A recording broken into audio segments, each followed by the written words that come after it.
Greetings everybody. Today I have some fancy pants strawberries that I got at a gourmet market here in New York City. These cost a whopping $30 a pound. It's an 8-ounce package. It was 15 bucks. This comes from Bowery Farming. It's been making headlines, okay? So this has been featured in New York Times, CNBC, Bloomberg, TechCrunch, bunch of other places. So I picked these up to see what the fuss is about. And before I say another word, you should know this video is not sponsored. Not sponsored. I can already tell you right now, I think 15 bucks for this is too much. But I'm gonna keep an open mind and give this a review. Because I have had very, very expensive strawberries in the past. A while back I had one in Japan. One strawberry was 15 bucks. Already, these are cheap in comparison. And that $15 strawberry that I had in Japan is by far the best strawberry I've ever had. It was so good that I actually thought it was worth a once in a while buy of $15. I wouldn't get in the habit of just having $15 a piece strawberries, but like once in a while for a special occasion, yeah, it was that good. Are these as good? We'll see.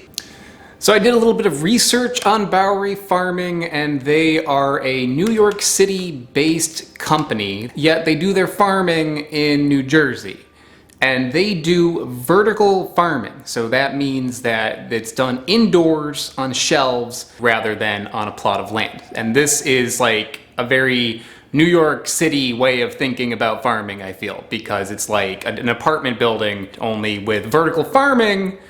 Unlike a New York City apartment building, it actually keeps pests out of the building. The concern I have with this is that this might be falling into the world of like trendy foods, like the pink pineapple, stuff like that. Their company's been around for a few years now, but they've been selling leafy vegetables and herbs. This, I believe, is their first attempt at selling a fruit. And according to their CEO, strawberries are the first phase of a strategic roadmap focused on bringing unique and genetically diverse fruiting and vine crops to communities across the US and eventually the globe.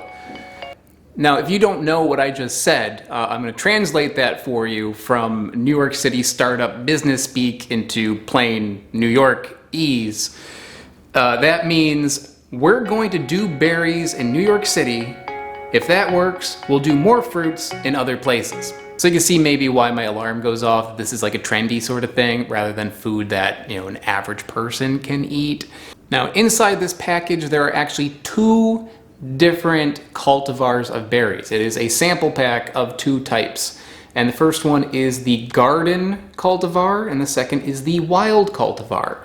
And according to their website, we created the world's most delicious strawberry twice.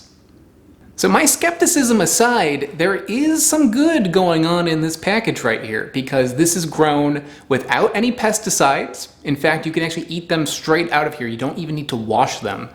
They're grown locally. I mean, I live in New York City. These are grown in New Jersey. It's pretty local. They are, what is else? Oh, they are pollinated by bees. So there is some value to that. Is that value $15 though? We'll find out. So let me open these up. And yeah, they didn't spare any expense with the packaging, that's for sure. There's at least a couple bucks worth of packaging here. It's got a little pull tab on it. Split it like that. And then inside you've got the 2 clamshell packages. There are 7 strawberries in here. There are 8 strawberries in here. You know what that means? They're $1 each. Oh, inside this package there's a little card with, a little booklet. Oh my god. With little flavor notes and what to pair it with. Oh, before I try the Bowery berries, I'm going to try some Driscoll's, just standard supermarket strawberries. Although I did spring for the organic ones. These were $3 a pound. Very big in size and also a little crappy looking. You can see it's got like some little smudges and dents in it. it probably was picked unripe and then sent from quite the distance. But still, it tastes pretty good. Driscoll berries are the kind I usually would buy. There are cheaper brands out there that taste like nothing. These ones tend to taste like something.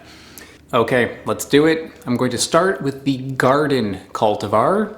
According to their little booklet, the garden berry. Quintessential summer taste in one potent, powerfully packed berry. Perfectly balanced between citrusy and sweet, this juicy yet firm ruby red beauty will steal your heart and woo your taste buds all year long. It's beautiful. This one looks pretty good. I mean, it's a nice looking berry. That's for sure. There's no real damage to it, even though it's grown without pesticides and it was picked ripe. It looks really good. And it's got a good smell to it.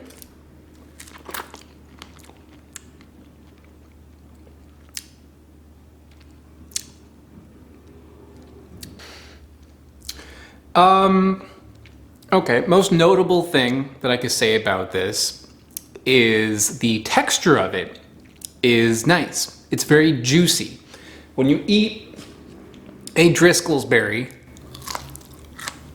there's a little crunch to it. Not a lot, but a little bit. This also gives you a little bit of dry mouth on the tongue. This one, it melts. It's very, very soft, succulent, juicy. You can look on the inside of this berry and see that there is some juice going on in there. You can look at the Driscoll's one and you see there is not. It's also much more white in there. This one I do believe was ripened properly, and for that it is noticeable in texture. The flavor is a different story. It's mild. It's not like blowing me away, and I figured it would be stronger. But I think the Driscoll's one have more flavor. I'm not saying it's necessarily a better flavor, but there's more of it. This does give you a little dry mouth. You know, it tastes like it's not fully ripened. This one tastes ripe, but I think the cultivar that they have is not a very strong flavored one. I'd give the sweetness on that like a 3 out of 10. On Driscoll's, they're sweeter. I see it's like a 5. The tartness on these is a 3 out of 10. The tartness on a Driscoll's, like a 2 out of 10. They're a little bit more tart, but they're not really more flavorful. You can definitely tell that they're better quality, but it's not, yeah, I think there's something not quite there. However, that was just one of the cultivars. We have another one, the Wild. And the tagline on Wild is that it's concentrated and poppy. But first, a poem. You've never tasted anything like the wild berry before, and that's because we quite literally found a way to grow something entirely new. This petite, soft berry may be small in stature, but don't let that fool you. It packs a ton of bright floral flavor that is as delightful as the day is long. Alright. Also, looks very nice. Nice smell to it.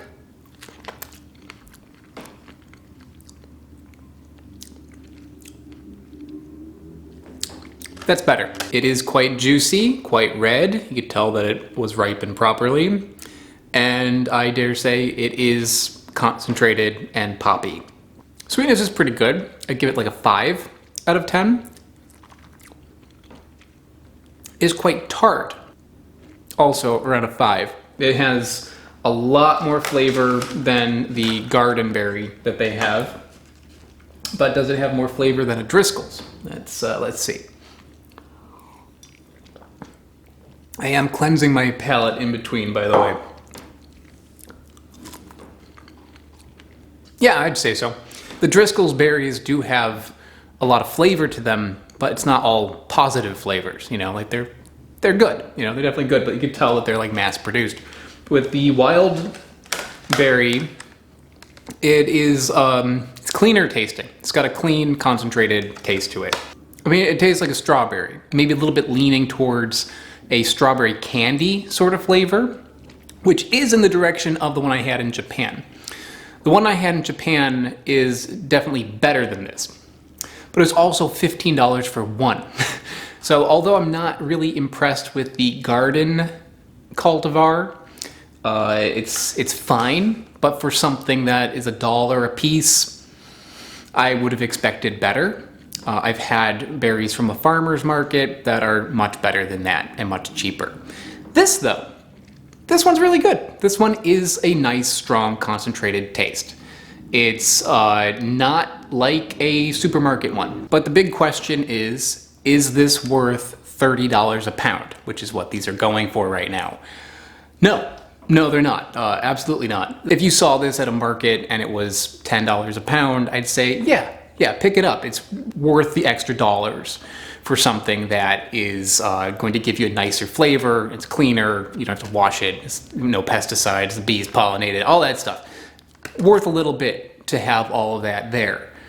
Not $30 a pound though. That I think is just I don't really understand that. And I think maybe the reason for that is that this right now is a limited run. I ruined the packaging, but it might be that once they're done with this part of their strategic roadmap of feeling it out and seeing how this goes, maybe then it's going to get a wider release where it's not so expensive. And if that's the case, then I say that this is good. This is definitely good. I like the fact that there is a company out there that is being innovative, using this vertical farming and looking into having different cultivars out there. Like what they're doing with like leafy vegetables is kind of interesting. They have like a mustard green thing that I've never seen before. They're doing things that other people aren't. I'm fully in support of companies that are producing fruit being innovative and increasing plant diversity. That is what I'm all about. What I'm not about is trendy stuff. At the end of the day, I think that fruit, it's food, okay? It's something that people are gonna go to the store and buy to feed their families. So if at the end of the strategic roadmap, this goes down to a fair enough price where just your average person can walk into the supermarket and be like, hey, that looks pretty good, I am all for this. I think that's great.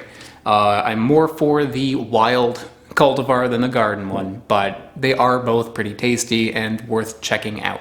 So if you see these available and it's not too expensive, pick it up. Why not?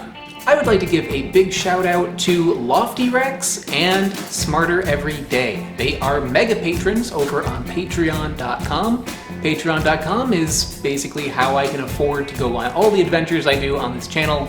So if you enjoy my series and you want to help support me, check out the link in the description below. If you don't want to go on Patreon, I also have t-shirts for sale like this one here, the Durian Anatomy shirt. That is available on my website, which I also put in the description below.